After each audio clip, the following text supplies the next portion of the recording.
Hello, magandang hapon po sa lahat ng aking mga followers. Ngayon po ay meron akong ipapakita sa inyong langka na ito ay tinago ko. At ngayon ko ito ipapakita sa inyo na meron pa akong natitirang buto ng langka o liso ng langka na ang kanyang liso o buto ay nagiging bato.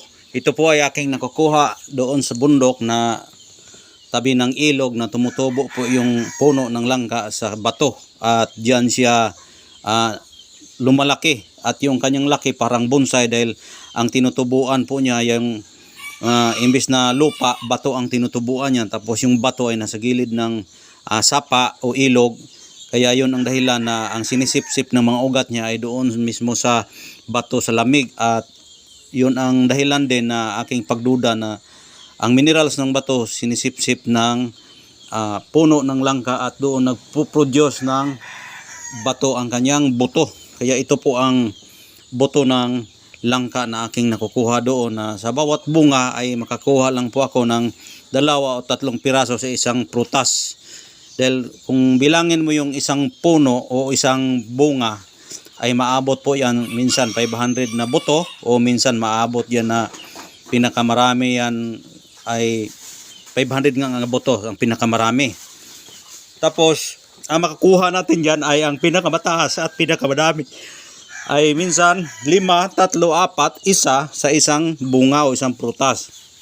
Kaya hindi tayo masisiro kapag mamunga po talaga yung langka na yon. Tapos sa isang taon, minsan mamunga siya 2 beses sa isang taon yung prutas na yon. Tapos yung bunga niya sa isang puno ay maabot lang na 4 na piraso sa bunga. Minsan pinakahaba, pinakamataas na yung 4 na bunga yung prutas na langka na yon.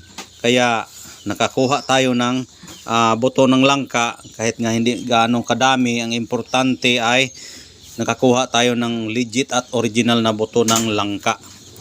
Ayan.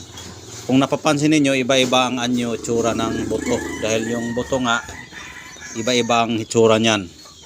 Hindi uniforme yung buto ng langka, hindi uniforme. Yan, iba-iba ang itsura. O yan po ang ating buto ng langka na ating nakukuha doon sa aking pinagkukunan sa tabi ng ilog at pangpang po yan. Yun po ang dahilan at nakuha natin. Ang kasaysayan kasi sa puno na yan ay hindi po yan tinanim ng tao. Yan po ay tinanim po yan ng langgam o ibon. Nangunguha yan siya ng bunga ng langka o nangain yan, nagkain siya sa mga prutas at doon siya kumabit, doon siya nagdapo yung ibon, tapos ay doon niya hinagis yung buto doon na iwan. Doon tumubo sa bato yung may mga singit-singit na sablay yung buto doon, yung may mga sa mga bato kasi mayroon yung mga butas-butas, doon yan sumablay yung buto. Nabasa sa ulan yung butas, tumubo yung langka.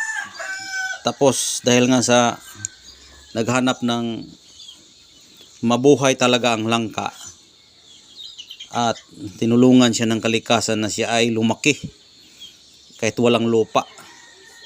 Paglaki niya, dandahan siyang lumaki kahit na matitigas yung kanyang pinagtutubuan dahil bato nga yung pinagtutubuan niya. Dandahan sa sobrang tagal na taon, wala siyang ibang na kagisna na kanyang tinubuan ay bato. Wala siyang ugat na hindi matigas. Kaya sa maliliit na mga butas sa bato, doon siya nagkuha ng puwersa, siya ay lumalaki at tumubo. Kaya wala siyang ibang masipsip, doon talaga sa ugali ng bato na kanyang sinipsipan. Kaya siguro kung bilangin mo yung yung edad ng langka na yan, maabot na 100 years kapin yan, century tree na yan kung tawagin, dahil para siyang bonsai siya ang kanyang puno. Sobrang liit siya, hindi naman gaano kaliit yung puno niya, kasing laki lang ng half gallon yung puno niya. Ayun, kung titingnan mo yung puno ay sobrang ano na talaga, matanda na, dahil malalaman mo kasing inano, yung mga inano kasi, yung mga alam nyo na, yung mga inano, ganun yan. Kung titingnan mo yung tao, mga inano, kahit na maliit, malaman mo na may edad na. Ganun rin sa langka na ating nakikita doon. Siguro century 3 na yon. O yun ang dahilan na nagbigay siya ng mutya. At kung gamitin mo yung mutya ng langka, napakaganda yan po sa pampaswerte, pamproteksyon, at makatutulong din yan sa mga bagong panganak o hindi pa nanganak.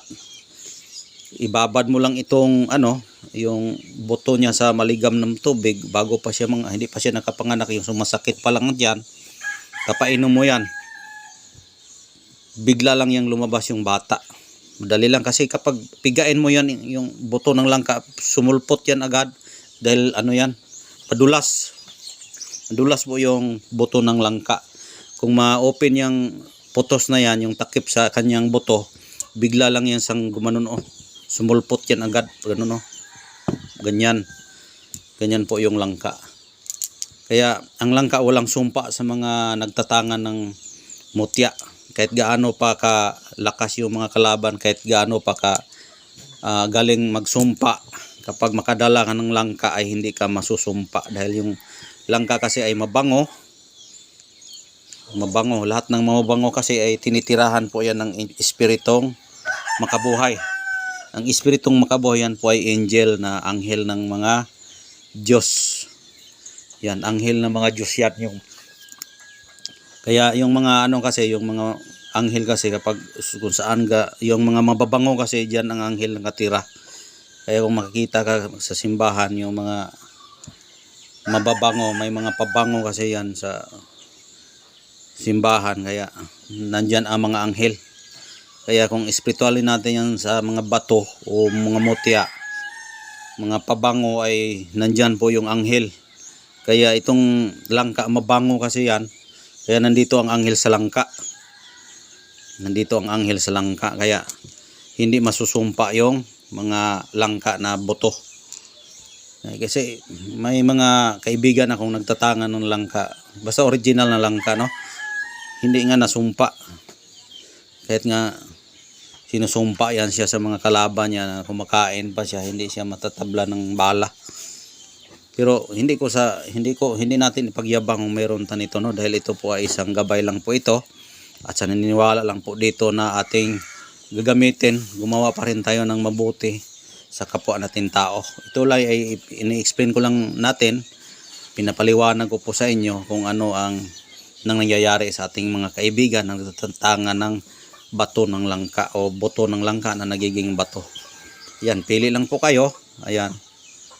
Baka sakaling maibigan ninyo at maniniwala kayo sa akin, ay pwede kayo sa ganitong mga usapin na mga mutya-mutya. Ayan. Hindi lang basta mutya-mutya, iyan po ay original na mutya ng langka. Yun po ang kasaysayan ng ating buto ng langka. Marami nang nakakuha sa akin at marami nang nakabilib na ang langka natin ay may mga nangyayari na po sa kanila, sa kanilang buhay. Nakatestamento na sila sa akin, may nagpo-post na, at mayroon ng yumaman. Lahat ng nakakuha ay mayroon na silang sariling negosyo, magaan na po ang kanilang buhay, wala na silang takot sa anumang mga bagay na kanilang nararanasan, dahil sa swerte ang langka, may proteksyon na may swerte ka pa. At yun lang po ang aking masasabi. Ayan po, isa-isahin ko at para makikita ninyo kung ano ang magustuhan ninyo. Ayan. Lahat naman po yan ay original, Kaya maraming salamat sa inyong panunood at walang sawang pagsubaybay sa aking channel, dahil mataas na po ang oras natin. Bye-bye, ingat po kayo palagi. God bless po yung lahat.